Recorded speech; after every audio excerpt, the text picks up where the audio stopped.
de novembro de 2020. Mais um dia que o Senhor nos deu aqui na terra. Louvado seja o nome do Senhor.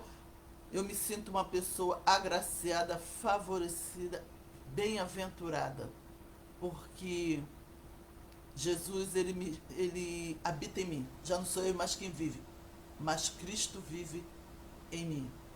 A bondade de Deus está na minha vida, o cuidado de Deus está na minha vida, o amor de Deus está na minha vida, a presença de Deus está em mim.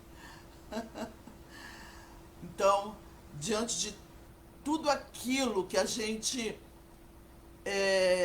tem, experimenta, vive, o que realmente tem peso, o que realmente importa, o que tem realmente valor, o que dá sentido à vida, à existência, é o amor de Deus por nós. Eu falei na última live que esse pensamento de paz que Deus tem a nosso respeito é o meu refúgio. Quando eu me deparo diante de tantas situações assim adversas, tantas coisas que tentam me colocar para baixo, até mesmo quando eu questiono a mim mesmo, eu questiono a vida, eu lembro, Deus traz a minha memória, o Espírito Santo traz a minha memória, que Ele tem pensamento de paz a meu respeito. Que mesmo que diante das situações difíceis, eu não, né? A justiça do meu raciocínio lógico, porque não somos nós que nos botamos para baixo, é a justiça do nosso raciocínio lógico que fica botando a gente para baixo, fazendo a gente enxergar o pior de nós, fazendo enxergar o pior da vida, o pior das pessoas, o pior de Deus. Então, a justiça do raciocínio lógico, que a gente é guiado pela justiça do raciocínio lógico. Todo ser humano, a gente se relaciona de raciocínio lógico para raciocínio lógico. Nenhum ser humano se relaciona de coração para coração. Só Deus se relaciona do coração dele para o nosso coração. A justiça do raciocínio lógico bota a gente para baixo, fazendo a gente enxergar o pior de todas as coisas. Então, quando ela procura falar alto, né, dentro de mim, o Espírito Santo, o Espírito vivificante, faz eu lembrar que Deus tem pensamentos de paz a meu respeito. Que Deus não me vê como culpada. Deus me vê como a criação inocente. Gente, isso é maravilhoso. É o meu abrigo. É meu abrigo este pensamento de paz a meu respeito que Deus tem. E saber que Ele não me tem como culpada. Que para Ele eu sou aquilo que Ele fez. Que eu sou o reflexo dele. É maravilhoso. É como se eu chegasse e dissesse... Por isso que Jesus falou assim, ó: vinde a mim todos vós que estáis cansados e sobrecarregados, e eu vos aliviarei. E verdadeiramente hoje em dia eu faço assim, ó. Quando o Espírito Santo traz na minha memória que Deus tem pensamento de paz a meu respeito, que Ele não me vê como culpada, Ele me vê como a criação inocente, que Ele vê o melhor de mim, Ele vê aquilo que Ele fez, não aquilo que eu faço. Eu não sou aquilo que eu faço, eu sou aquilo que Deus fez. Então, o amor de Deus é meu tesouro. O coração de Deus é meu tesouro. O coração manso e humilde de Deus é meu tesouro. É o meu refúgio, é o meu abrigo, é a minha alegria, é minha força, é minha energia. Vamos agora para a mensagem de hoje. Por que são dois tempos? Eu vou ler Eclesiastes 3, o versículo 1. É um versículo que todo mundo conhece, e eu já falei muito sobre esse versículo aqui. Que diz assim: tudo tem o seu tempo determinado e há tempo para todo propósito debaixo do céu. Quando a Bíblia fala aqui do propósito, Deus está falando das coisas dele. Sempre que Deus se refere a propósito, está falando das coisas dele. E ele está dizendo que ele é uma pessoa organizada, ele é uma pessoa... Porque Deus é uma pessoa, tá? Deus não é uma força, Deus não é um ser inanimado, Deus não é pensamento positivo. Não, Deus é uma pessoa que tem sentimentos, tem sonhos, tem propósito, tem projetos, é objetivo, tem caráter para zelar, enfim. E aqui ele está dizendo que ele é paciente, que ele tem tempo para todo propósito. Ele é paciente, ele é organizado, ele é focado, certo? Então ele está dizendo isso. Agora nós vamos entender por que a palavra de Deus diz que há tempo para todo propósito.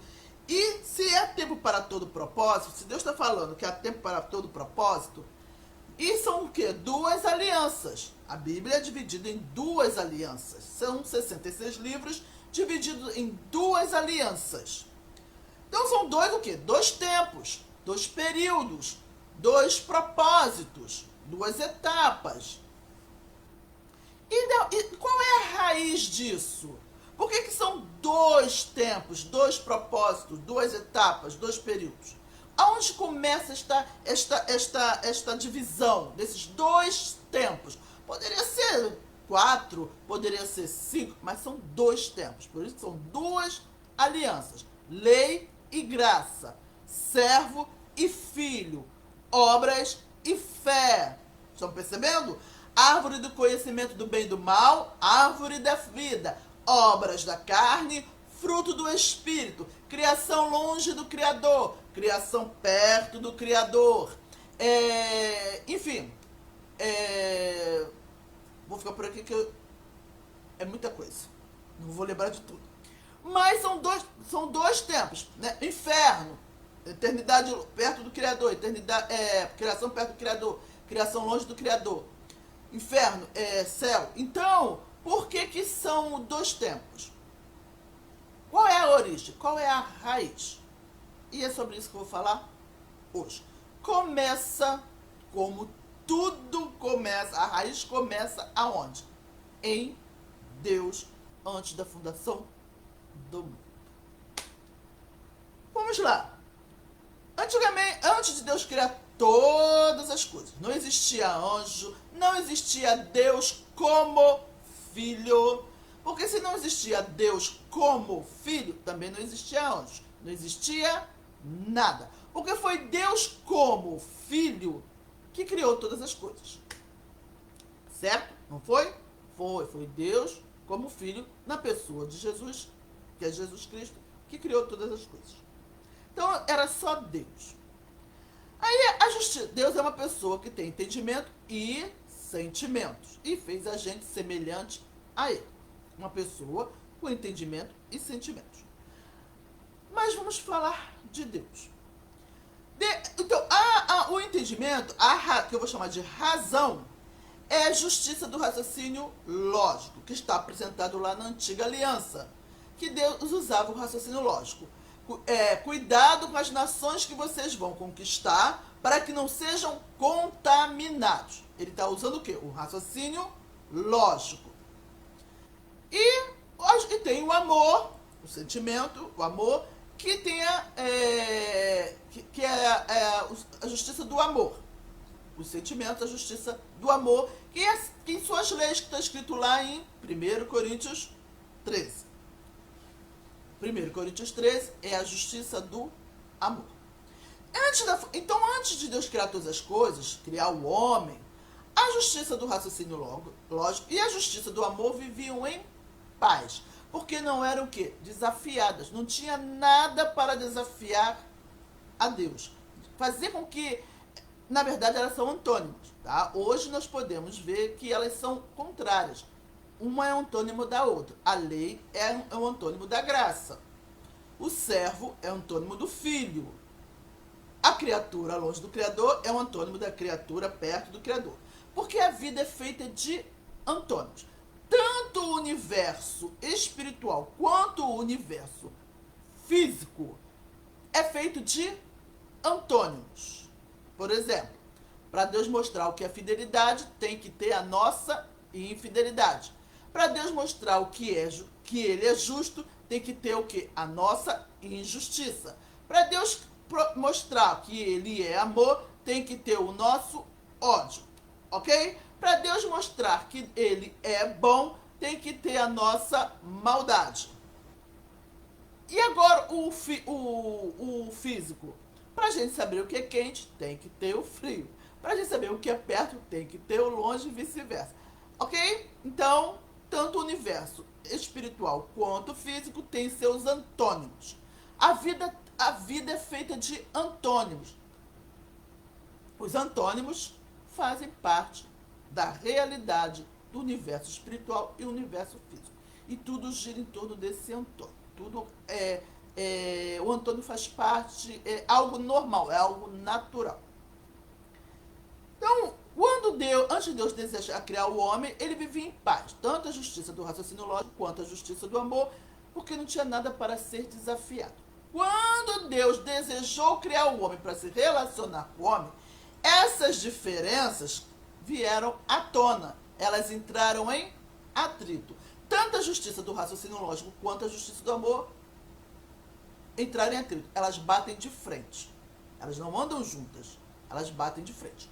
Porque a justiça do raciocínio lógico é de fora para dentro. A minha reação depende da tua ação. E a justiça do amor é de dentro para fora. A minha reação não depende da tua ação. Eu sou quem sou. A sua ação não vai dizer quem eu sou. A sua ação não vai determinar quem eu sou. Eu sou quem eu sou. Eu não vou ser influenciado pela sua ação. Eu sou quem eu sou. E Jesus, Deus, é o único, tá? Deus é o único que é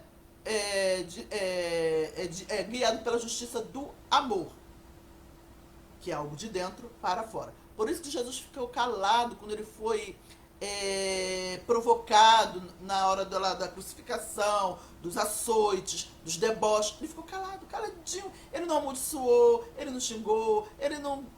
Enfim, ele não ficou jogando na cara. Eu fiz tudo, tanto por vocês, eu curei, eu fiz isso, fiz aquilo, e agora vocês me tratam assim. Não, Jesus não falou nada, ele ficou calado. Por quê? Porque ele é guiado pela justiça do amor, que é algo de dentro para fora. A reação dele não depende da ação de ninguém, porque ele é quem ele é.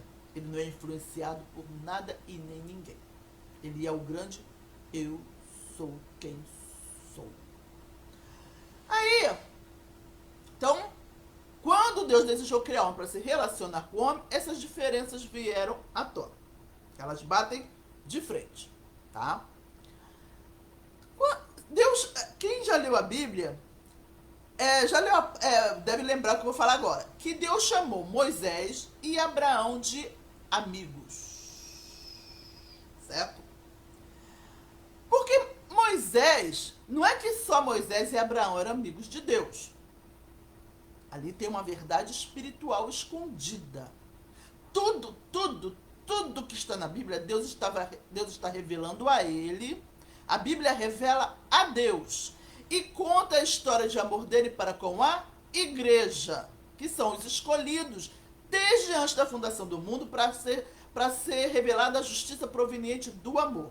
Nós somos salvos pela justiça proveniente do amor e Deus nos trata pela justiça do amor.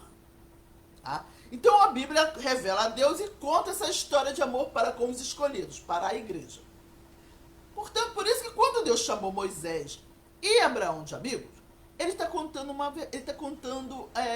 a história espiritual, um segredo espiritual. Moisés, ele tipifica a lei. A lei é a justiça do raciocínio lógico, ok? Abraão, a fé em quem? Em Jesus, que é o quê? A graça de Deus, o amor, ok? Então, quando Deus chamou Moisés e Abraão de amigos, estava querendo dizer que a justiça do raciocínio lógico e a justiça do amor são amigos dele. Por quê? Porque é o que ele é. Compõe ele como pessoa. Então, ali ele está representando aquilo que ele é.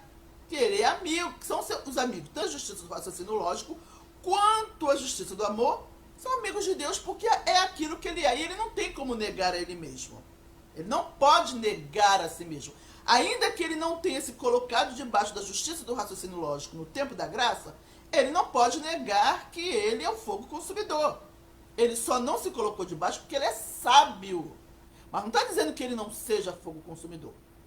Ele está dizendo que ele é sábio e que ele é justo. Por isso que ele não se colocou debaixo da justiça do raciocínio lógico. Mas ele é fogo consumidor. Então ele não pode negar ele mesmo. Por isso que ele chamou tanto a justiça do raciocínio lógico quanto o amor de amigos. Porque é o que ele é. Compõe a sua natureza, compõe o seu caráter, compõe a pessoa dele. Aí vamos lá, antes da fundação do mundo, antes de Deus criar o homem, estava lá, Deus em paz com a justiça do raciocínio lógico e em paz com a justiça do amor. Só que quando Deus desejou criar o homem, eu até falei na última live, Deus começou a ter problemas. Os problemas de Deus começaram a vir à tona. Ele não tinha nem criado o homem ainda. Aí, porque essas diferenças começaram a vir à tona entre a justiça do raciocínio lógico e a justiça do amor. Aí quando Deus desejou criar o homem, que a justiça do raciocínio lógico, ela é severa, certo? Ela não usa de misericórdia, ela não tem compaixão, ela trabalha por prevenção. Arranca o mal pela raiz para que não haja contaminação. Arranca o mal pela raiz para que o estrago não seja maior.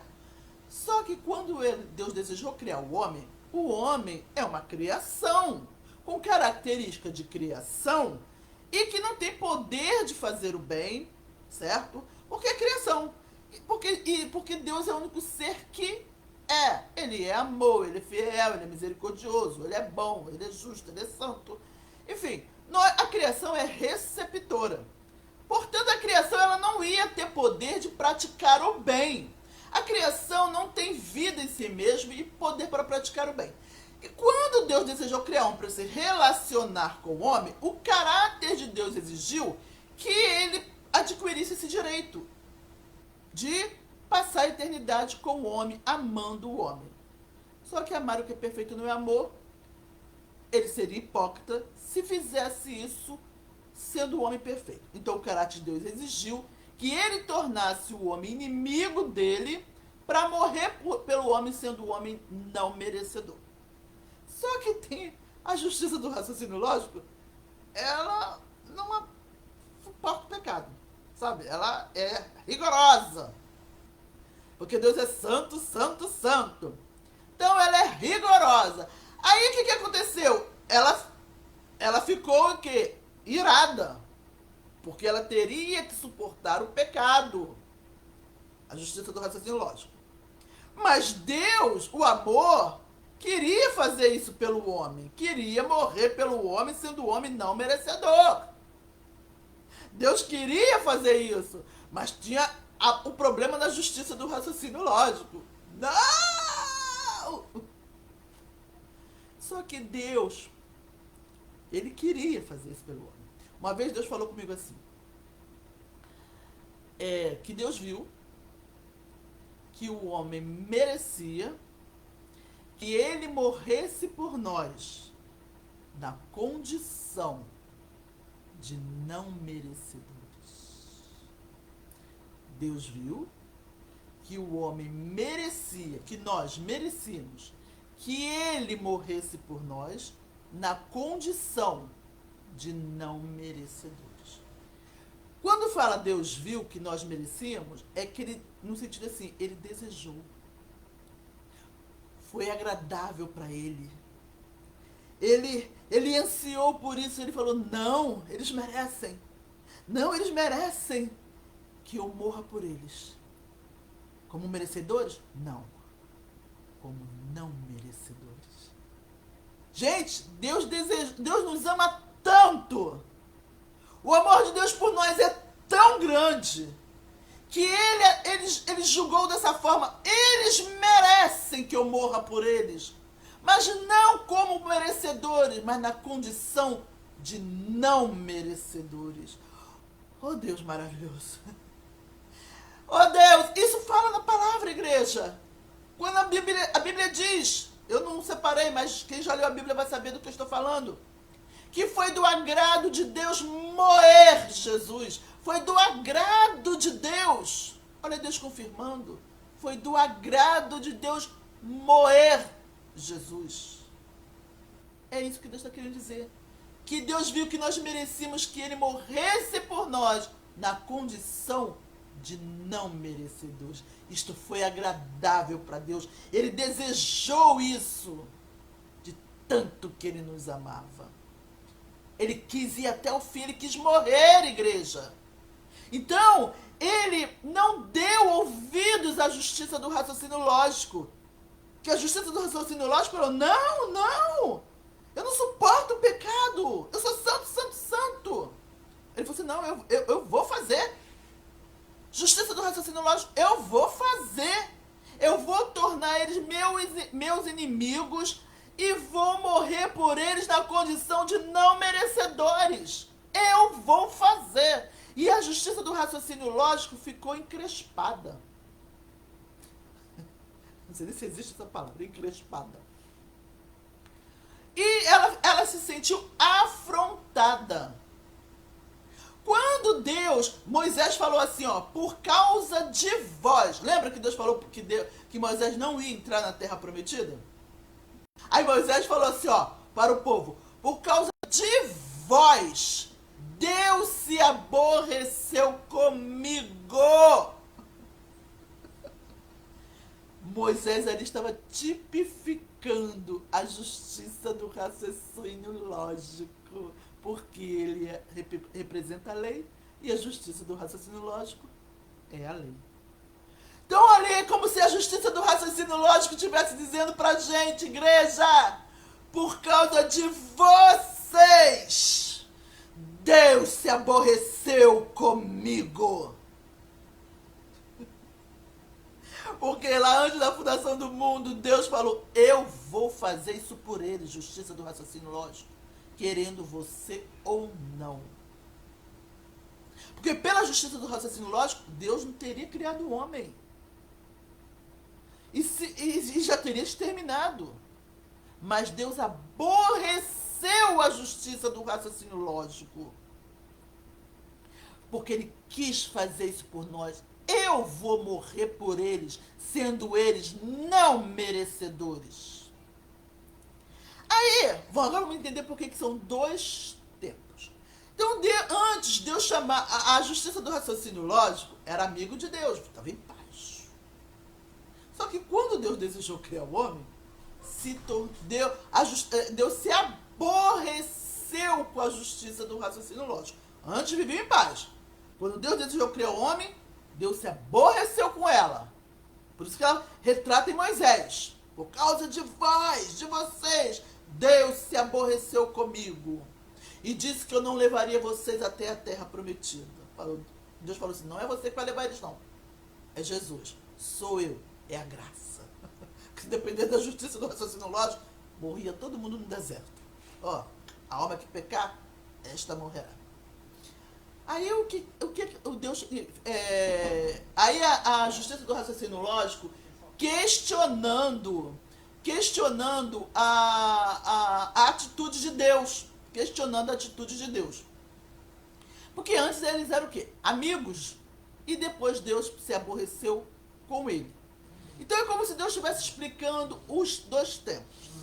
Porque antes ele não tinha ninguém. Era só ele sozinho. Ele não tinha ninguém com quem se preocupar. Agora ele tem o outro. Antes era ele sozinho. Agora ele tem o outro para se preocupar. Ok? Então, o outro é quem? Somos nós. Aí a justiça do raciocínio lógico é como se ela falasse assim, mas o que importa? Castigue-os, destrua-os. O que importa? Você é santo, santo, santo. Mas Deus, é como se Deus respondesse para ela, mas eles não têm culpa de serem criação. Eles não têm culpa de não terem poder e vida em si mesmo. Então eu não posso consumi-los. Eu não posso castigá-los. Então, porque existe agora um outro ser que é diferente de mim. Então eu não posso agir como se eu estivesse sozinho. Então os dois tempos representam isso. A justiça do raciocínio lógico representa o eu de Deus. O eu sou santo, eu sou justo, eu não suporto o pecado. Certo? E a graça é o Deus e o outro, que é diferente dele. É igual, mas ao mesmo tempo é diferente dele, porque é a criação. Com característica de criação que não tem culpa de ser criação. Tá bom? Então, a justiça do raciocínio lógico é como se fosse o eu de Deus. E o amor, a justiça do amor é como se fosse o outro. Já não sou eu mais quem vive. Agora tenho o outro também. Certo? Aí você fala assim, então, viu, por isso que a gente não pode ser egoísta, a gente tem que pensar no outro. Não, na verdade. Na verdade, a Bíblia está revelando a Deus. Porque Deus, ele é o único que tem poder de fazer o bem. Então, se Deus tivesse se colocado debaixo da justiça do raciocínio lógico, ele seria egoísta. Ele não estaria pensando no outro, ele só estaria pensando nele, no que é bom para ele, que ele é santo, santo, e não suporta o pecado. Aí ele seria egoísta, porque ele tem o poder de fazer o bem. Mas a criação não tem poder de fazer o bem. Logo, a criação não é egoísta. Ok? Por isso que são dois tempos. Antiga aliança, justiça do raciocínio lógico, é o eu de Deus. Nova aliança é o outro. Por isso que são dois tempos. Deus não está mais sozinho. Ele tem que pensar agora em nós, com características de criação, que não tem culpa de ser criação, não tem culpa de ter poder de praticar o bem, e que é inocente. Nós somos inocentes. Ok? Vou ficando por aqui. Eu espero que vocês tenham gostado. E até a próxima live, se Deus assim permitir. Tchau!